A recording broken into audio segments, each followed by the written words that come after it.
Hello, everyone. Welcome to the Real Estate Show on KCMX News Media 880 and on YouTube at realestateshowOregon.com. I'm Pete Belcastro. This is Alice Lema. We're both real estate brokers with John L. Scott in Southern Oregon. We get together with you once a week here on the radio and on YouTube to talk about our favorite subject of real estate, Southern Oregon style. Mid-November the 9th is our show date that we were going to do this show. There's a lot of activity going on, isn't there? It is just incredibly busy, and it's going to be an interesting winter. We'll see if this pace keeps up because it's unusual. You know, normally we have a little bit of a lag after the summer months. Well, we're in the kind of the fall selling cycle. Remember how those 6 cycles of the selling season go, and the fall cycle is usually down here, you know, to the winter cycle. But boy, I'll tell you, there's activity. I mean, you're busy, I know. I'm showing lots of property, a lot of buyers are out there, and we're going to share some of that information with you today. Is why, what's going on, where are the hot spots, what's happening with it? Because again, we want you to be smart real estate consumers, and the best way you can do this and know this information that we see all the time, right? Yeah, and being on top of the subtle market changes is really important, whether you're buying or selling, because then you can have a little bit more predictability of what it's going to be like when you actually go out there to be a buyer or a seller. I had this week a client of mine got a pre-approval and a locked-in loan rate of 3.205%. Wow, 3.2. Now, were they a veteran loan? No, was not a veteran. No, that's interesting because those veteran loans usually they get a little bit better interest rate. Yeah. Wow, 3.2. And I'm telling you, I looked at that's like free money. I can't believe that. I was really surprised at that. So again, they must have been doing cartwhich. They must have been so happy. They were thrilled. Yay. So as long as you have that kind of ability to keep interest rates like this, it opens up so many more opportunities for people to buy. Well, and especially our local community, Yeah. you know, because so many of our buyers come from out of the area. Our local community, this is a great opportunity to get out there and get another property or get the home of your dreams, get your first-time home buyer. If the rates go down, it opens up more opportunity for, you know, more buying power. And it opens Right. up opportunities for sellers because Yeah. you have just sheer numbers. You have more people out there looking at your property. And what you mean by that, say for example, see if I'm right here, okay? So say if I've been looking at, say, something for $225,000, okay, which is not much out there. And what's out there goes so fast, right? Right, especially if it's financeable. Right, if it's financeable, that kind of thing is going to go fast. But say if with a lower interest rate, can I go up to 250? Because at 250, there's a whole more opportunity. There's more available inventory, right? And there's more buyers coming in to the 225, so it pushes everything up. Everything goes up, kind of thing. It floats all boats, Yeah. as they say. Well, and it's really true. You know, market forces are really quite interesting to follow and watch. And you're right. That's what people do, and it makes it, again, as a buyer, and there's so many buyers out there across the spectrums and all price ranges. This is information that will really help you when you find the property. The worst thing you can do is find the property and then lose it because you're not ready. Right? Yeah. And this also helps the sellers in the higher price ranges because the buyer pool is getting a little bit larger and their buyer pool price points move up on all of the price points. All price points out of the category. Yeah. So we'll see. I'm pretty excited about it.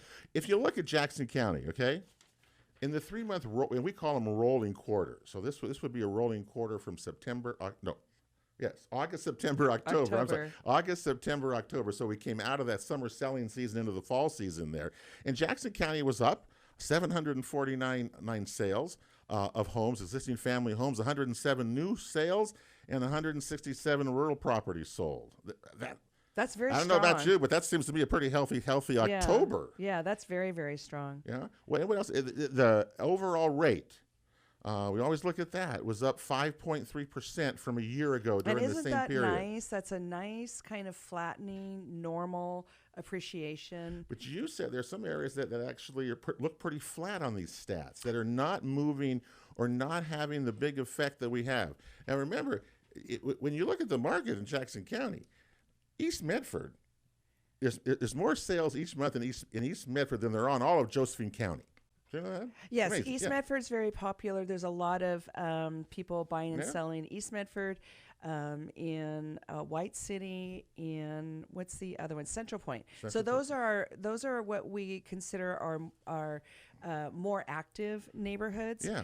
And those this time they're really, really flat. And then we're starting to see some of the outlying areas actually start to dip down a little bit.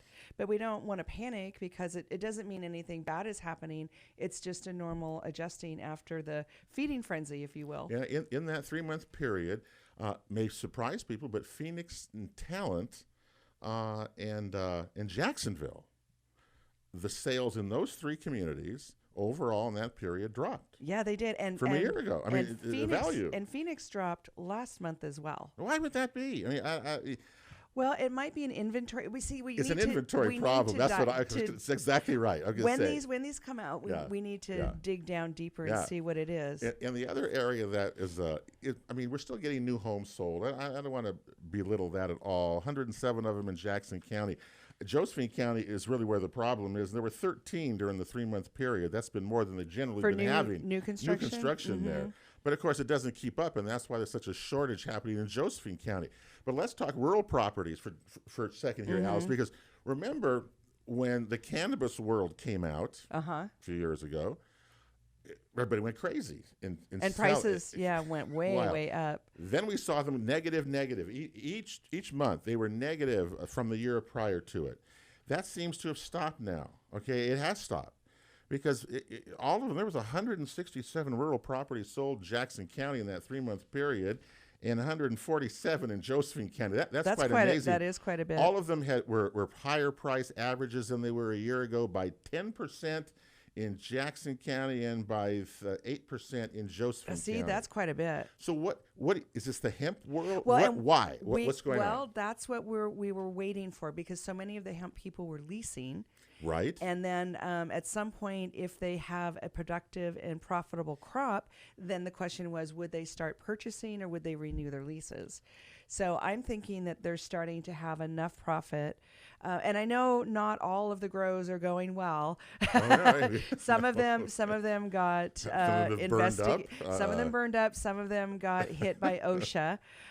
We had some work environment penalties. Right? Yeah, just in this last week or so. And but that's not a bad thing. I think that's the industry maturing, and that is just part of a business cycle. Have you seen, and many of you have probably driven on the Rogue Valley Expressway, and about, halfway down, there's that large tent that you see off to the right side if you're heading down toward Eagle Point.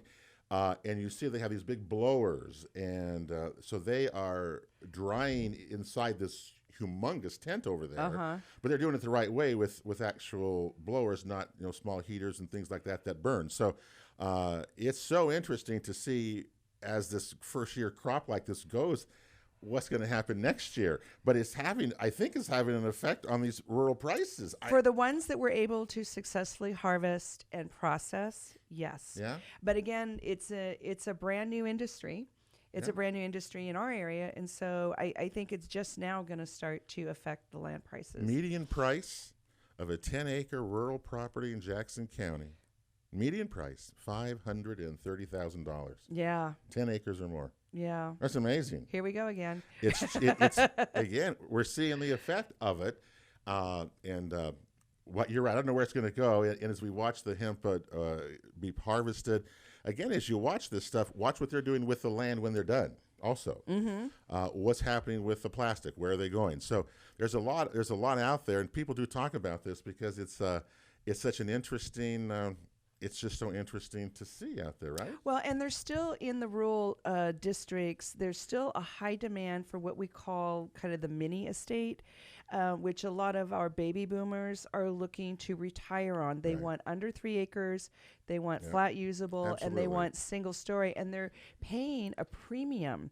And there's still, even in the $400,000 and $500,000 price ranges, there's multiple offers. I just looked at one in Grants Pass yesterday, right near I-5. Like, you could see the trucks driving by, and they were having multiple offers, and the house was not updated, but it was single story, flat usable, fully fenced. I was going to say it was usable land. Yeah, and it was kind of a lot of money, but they were getting it. So there's tiers to the rural property pricing. Yeah, absolutely there is, and there's a lot of activity there. So beware in the market if you're looking to buy in that range. As Alice said, but also opportunities if you're selling in that range. See, you know, and as we have. that's something that people are not really understanding. This is such a great time to sell Yeah. because you have so many more buyers, and the buyers seem to understand the timeliness. The sellers don't seem to quite get it. Yeah. You should be on the market right now. Yeah. Yep.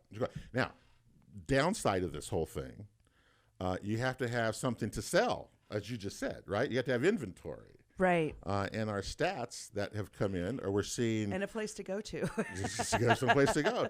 We're down 12% now from a year ago in inventory. So we're right at that precipice. I remember back when Joe was still here doing the show years ago, we were shocked finally when Jackson County hit 1,000 homes on the market. Because when we started in 2009, Active listings available 2009 there weren't, not 2009, 10, 11 through there. We've been over 1,000 for some time, but Alice, we're dropping right now. As of November the 1st, there was just 1,064 homes in the market in Jackson County. That's down 13% from a year ago, and in Josephine County, it's down. Is that right? It's down 19%.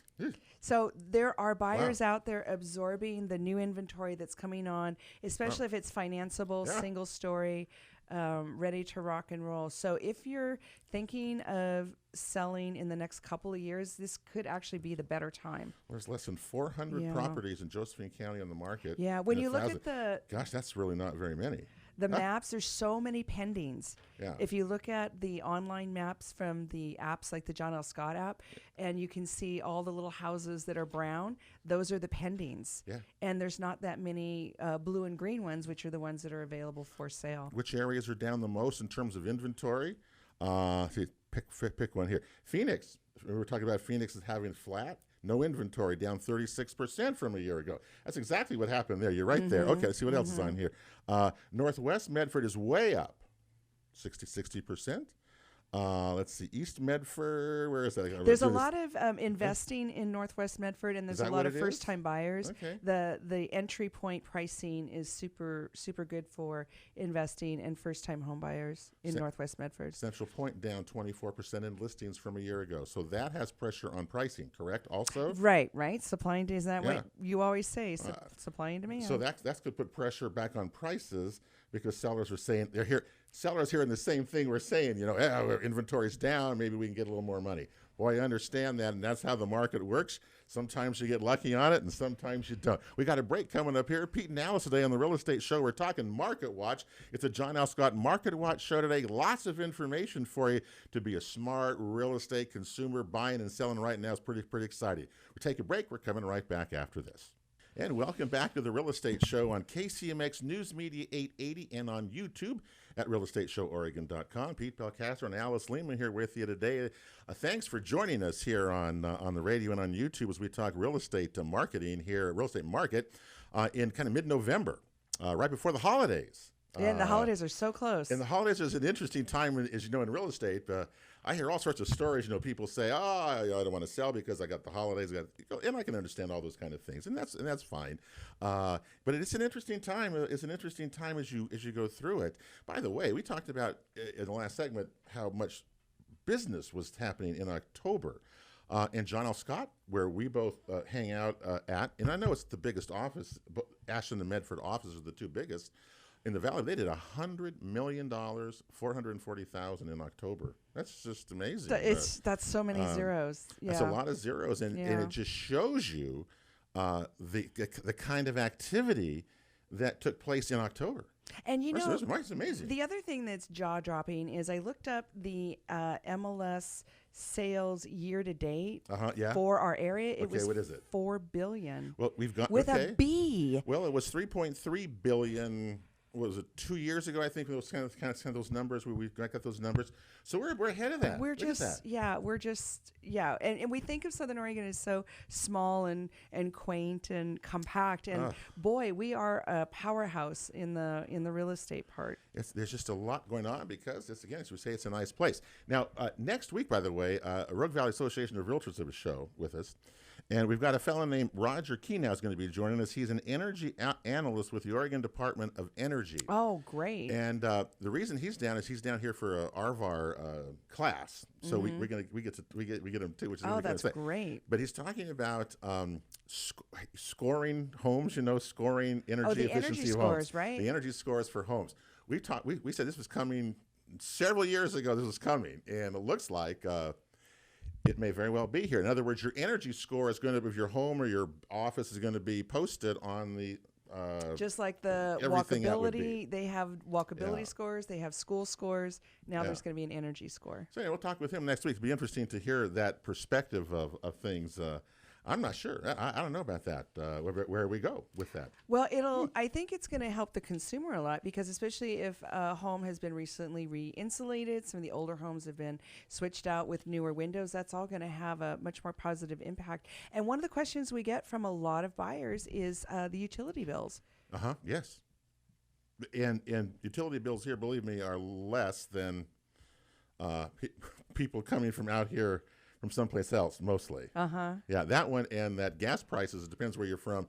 Gas prices are either really high here or really low. Right. It's all perspective, right? If you're in California, you think the gas prices are pretty low here, things like that. But at least our electricity is on. And electricity is on, and I wonder if that's going to have an effect on our market as well, because a lot of people, that's just, can you imagine? Seriously, think about that, Alice. We have it so made here because we love it here so much. But think if you had just your power shut off for days and you don't know what to do. Well, and the food loss in your business, your work. It's traumatic. And boy, we don't wish that on anybody. No. And we hope it never happens to us here. I hope that never does. Well, and we can learn from that. And I think we are. I think the Southern Oregon fire prevention and fire activity has been dealt with completely differently this year than it has been in a long time. Well, compared to last 2 years, this last year was really something, wasn't it? We only had a few days of smoke, and but they made a big difference. So we thank all of them for doing that. We're back in the market world that we're at. Again, our market faces fewer listings. Each week we're seeing more sales, pending sales, closed sales, and new listings replacing them. That's where we are here mid-November. Can we prove that? Okay. Overall, October, pending sales were down 13. We're up 13%. That's what we just said, right? New listings, they were down 14%. You see, so that's what's happening to our market as we go. And days in the market, by the way, are also up. Remember, it was 30 days not that long ago. It's another normalizing stage. There's another indicator that we're normalizing because the days on market are getting longer. 48's the total. So just keep that in mind. And again, that's almost 2 months. Almost 2 months. But what's our object when we sell a house? When we list a place? First 30 days. And that's not as a real estate agent trying to get a commission. We're not saying it like that. We're saying your best opportunity to get your house sold just happens to be in the first 30 days because of the backlog of buyers. The buyers that are out there that want a house, they're going to be looking at yours as soon as it comes on the market in the first weekend. And then you're going to start getting your offers. And if you don't have your offers in the first few weeks, then you need to sit down with your agent and figure out what's going on, because really the first 30 days is when it should happen. If you don't do that, here's what happens. You start then chasing the market. And how many times then do you see a price drop and then still sits, then the price drops another $5,000 and drops. Now, buyers see that, right? Well, they're kind of onto that, and they'll sit and wait. Yeah, they'll sit and wait and see if you're going to do it again. But just to show you just to back up what Alice said there in terms of those first 30 days, again, as a seller, roughly in Jackson County, okay, in September of this year, all right, just pick 1 month here, almost 46% of all sales took place in the first 30 days. So that's almost half. That's almost half. That's almost half. In March of this year, it was 51%. So think about that. Almost half of the sales take place in that first 30 days. Yep, and you want to be in that half. Once you go past 30 days, you know what happens? It drops. Does it just take? It just takes longer. It just takes. Well, now we sell maybe another 10% the next 30 days. 5%. So then you're at 2 months. When you're at 6 months and you're still at about a quarter of all sales are still there, 6 months later. Well, you see, and there's I don't see any reason to be on the market that long. You shouldn't It's be on the market. exhausting. It's exhausting to be on the market that And long. if you're on that if you're on that long, why? What is it? I mean, why would something? Look, if you don't want to sell it, is one thing. But if you want to sell it 6 months, why would it even? Well, you're going to have to go back. You have to go back to your feedback. You know, what did people say at the open houses, if you had any? What did the broker tour when you had all the real estate? If you had one of those, what is everybody saying? What showing feedback are you getting? Okay. Like, so on your listings, like, what kind of feedback do you get, and then how do your sellers react? Okay. It's a conversation. So you have to have the conversation with the seller, right? Mm-hmm. Because if you're sitting there for 6 months, you're in trouble. Right. I mean, you should have your showings in the first couple of weeks. You should, like, boom, you go online, everybody sees it. The people that are ready to make their purchases, they're at your door, you know, well, I remember, with their appointments. I remember it was a couple of years ago, maybe. The MLS had a stat out. I wish they'd get it out again. I'd love to see it again. I think it took about the average of all the openings of the lock boxes. The average to get in contract was about 10. You had to have 10. In other words, you had to have 10 showings. See, that sounds too on much an average. to me. I thought so too, If but you have- when you 'cause- think about it, how many are in there longer? Well, so let's think about this for a second, because if we have a backlog of buyers, which we do, and they're qualified and they're ready to go, then how many buyers does it take to get an offer? I'm thinking it Okay. should be closer to 6. I've walked into many homes, and you leave your cards. You know, realtors leave their cards on the table. Well, they're supposed to. Or We're should supposed they, to. They should leave their cards on the table. I've seen them with 20 cards. I've seen houses with 10, 15.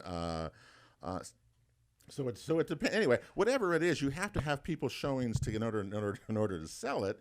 And if you don't do that, then something's wrong along the process. Because again, 6 months is way too long. Yeah. You just don't want to do that because you're wasting your time. And what happens is, as you say, you just get all anxiety over it because it isn't sold. Well, and you have to keep the house clean and orderly, and you have to be ready for a showing a lot of times within 2 hours. So that really is hard on your lifestyle. And if you have pets and other humans that are in your domicile, then that's a lot to keep ready all the time. I love stats. I mean, stats tell the story. We talk about of the price ranges of $250 to $350 to $350,000. That price range. That's the popular one. That's a popular range. In the first 30 days of the listings that we talked about, overall it was 45%. In that price range, it's 56%, 57% were sold in Jackson County in the first 30 days in that price range. If you're under 250,000, it's 55% were sold in the first 30 days. See, I would expect that to be higher in that price range, wouldn't you? In that, well, I think probably a lot of the places in that price range from 0 to say 250 need a lot of work, and so they a might lot of people they might not finance, and they're very small. They may not finance just small. Sometimes they're 2-bedroom, 1-bath places like that. So that didn't surprise me there. The middle one, certainly in the 250, 350, that's a huge popular range. Then when you go 350 to 500, it drops to like last month 30%. 500,000 to 750, it drops to 20%. You see, so 20% are selling in the first 30 days. Yes, you see how that goes. So interesting as you march through that. So again, we want you to keep this in mind as you consider, if you're considering in that selling range. There's just an awful lot to it, and timing's right too, right? Yeah, and I really, really think that a lot of people could be putting their house on the market and just do great right now, as long as you can find a place to go. Yeah, that's kind of the tricky part. But the more inventory we get, the better off everybody's going to be. And we're going in the opposite direction there. So that's this month. Yeah, so we're a little bit nervous. And as we go into the winter months, that's going to continue to go. So and then we swing back up there after the first of the year. So what's really interesting though is I looked up a stat because I'm just trying to match buyers and sellers and try to keep this all going this fall. And so last November we sold about 500 houses. Okay. In the month of November in Jackson County. It's residential only. Residential, okay. So compare that to the high season. So this summer, like June or July. 800? Just residential, right. It was 598. So that's not that much different. Yeah. So yeah. So the idea that we don't sell a lot of houses in the fall and in the winter, I think we still sell a lot of houses. People just don't know it. No, yep, I agree. And John L. Scott's their housing report for Jackson County, they call it in that 0 to 250 range. They call it a shortage, a severe shortage in that range, in the 250 to 350 range. There's so much activity there in those ranges. Severe shortage. The supply of inventory, Allison, those are less than 1.5 months. So if you That's bought one really of those, low compared to everything else. if you bought one of those Wow. little cottages a couple of years ago, you probably have way more equity than you realize. And with the interest rates low, and we did not expect the rates to be low. So this is like a second time in our lifetime to get in there and get your house on the market, get it sold, and get into the next one. If you go higher in the range, up into the luxury market, it's a whole different market, as you can well It's a imagine, total buyer's It's a market. buyer's market there. There's lots of inventory, lots of months of supply there. So again, by range, And not very many showings. Is that right? Yeah, I not very haven't- many I'm not showings. shown. I'm not showing anything up in that high range there. So, there's there's not very many sales. So I guess that's probably why. In fact, there was only in October there was only one pending sale in the $1 million plus range. A 25-month supply of inventory. So does it say how many houses were on the market in the middle? 25. 25. So 25. So there were 26. Yeah. And one sold. One sold. Yeah. So if you're in the $1 million price range, you either need to make some serious decisions about your life move or get your price down. Tough market for there, that's for sure. It's interesting how the market goes up and down. One more segment to go. Pete Belcastro and Alice Lema here today on a John L. Scott Market Watch show. You can check any of our past shows out at realestateshoworegon.com as well. We're coming right back after this. Welcome back to the Real Estate Show on KCMX News Media 880 and YouTube at realestateshoworegon.com. Pete Belcastro and Alice Lema here in the house with you today. Brett Nance runs our camera for our YouTube show. Thank you, Brett. Thank you, Brett, for all of that. You know, here we are, our show's November the 9th, and Thanksgiving's in a couple of weeks. Christmas Very, right very after soon. that. Winter, the fall has been beautiful. I was in Arizona for a while, watching OSU, one of my OSU football weekends, Alice, as you know, and we always look at real estate when whenever you travel. Arizona's a crazy market too. You know, they got so much of it. And the prices are different. Prices are so different Way because there's so many movement in and out. You know, second homes, snowbirds that buy, sell, and so it just kind of depresses a lot of that market. Very different house prices there from here, but we're getting, it's the way it goes, and we're seeing what's going on anywhere. Right? Where do you go? Where do you travel? Do you look at that too when you go? Yes, I do. I am a complete house nerd. So everywhere I go, I always check the comps. I go look at houses. I talk to other agents. Yeah, the state of Texas, real estate in the state of Texas, the legislature passed a bill there that will an agent can only sell in certain areas of the state. They gave them geographical territories? Yeah. Why? That's exactly what that was. Yeah, I don't know. Well, it's a big state. Think about that. Texas is like California. The argument goes that I'm in a suburb of Houston, say, and a client wants to buy something in Dallas. I mean, that was the argument there. But should you be able to sell it there? I don't know. Anyway, that was it's not in Oregon, thank goodness. It's kind of like property Not taxes yet. and things. Kind of like So, another interesting one, speaking of other states, is in Washington, they're going to start having buyer's agents disclose to the buyer how much money the buyer's agent is going to be getting. I'm not saying it succinctly enough. But right now, when we're out showing houses, the buyer doesn't really know or care how much the buyer's agent is getting paid. But the state of Washington is moving forward to make it in writing, a disclosure, how much each house is going to be commissioned to the buyer's agent. I had an interesting experience. I know you've probably done this more than I have on auctions. So buying on auctions. Yeah. That is that's really tricky. Yeah, that's quite a roller coaster. And I would just advise you to read the rules. Yeah, because they're all different. All those websites are that's different. That's why. Auction.com is different from Zome.com, and they're all different. Hubzu. So really, just advise you, read the rules, because they tell you how to do it and how you can, have a better opportunity. But anyway, they're out there, and people use them. I had just bid one and got one for a client. I hadn't done that like this before, and I don't know how in the world they do that, but how that operates. But I read the rules, and it really helped. I will say that, yeah. And it's actually more expensive than you realize for the buyer. For the buyer is buyer. actually paying a lot of times. That's why it's so good. You tell people to read the rules, because a lot of times the buyer is paying the 5% commission to both of the agents. Well, but that doesn't go to the agent. And this is what I did want to tell people. You're going to see buyer's premium on these auctions, and that's what goes to the company that is running the auction. They're generally going to give 1% to the selling agent, 1% to the other. And they're keeping generally the other 3%. So they're charging market commissions, and they're keeping most of it. So they would make, on this particular thing that I was involved with, they then made around $12,000 on that as the company that ran the digital. And it's all digital for not doing anything. And you don't even know these people are. You're dealing with with a computer. And did your buyer have to take it as is, no repairs? Absolutely. Yeah. Oh, yeah, absolutely. And they're generally all cash. And I want to say sometimes they are not. And if you got to delve into those, and that's why you need an agent to help you here. But sometimes they do finance them. But generally the auctions, the bank auctions, these are the bank auctions. These are foreclosures. The bank foreclosures are generally going to be cash. Yeah. Yeah. I don't. Yeah, and in a multiple offer situation, you don't always know who you're bidding against or what the scenario is. So if you have cash, you have a better chance of winning regardless. And at the end, a lot of times they'll extend bids out there as well. So if you're doing that, and again, it was really, I had a lot of fun with it because my client we were on the phone as this was going on at the end.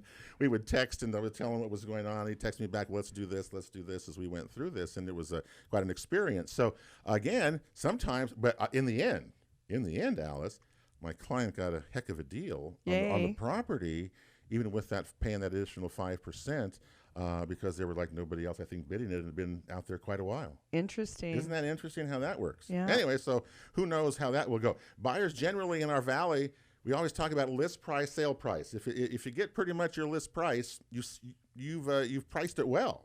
Right? Right. You're not leaving money on the table. Don't worry about that. 95%.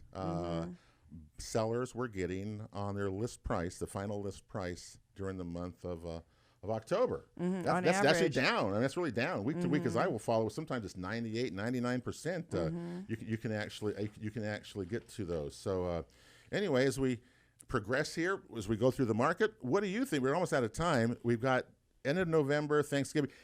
Things are going to slow down, I think, during the holidays. They usually do, still, right? Yeah, but and we had a good month. Unfortunate because really, if you wanted to list during the holidays, your house is probably already going to look great because it's all decorated, and you're not going to have any competition.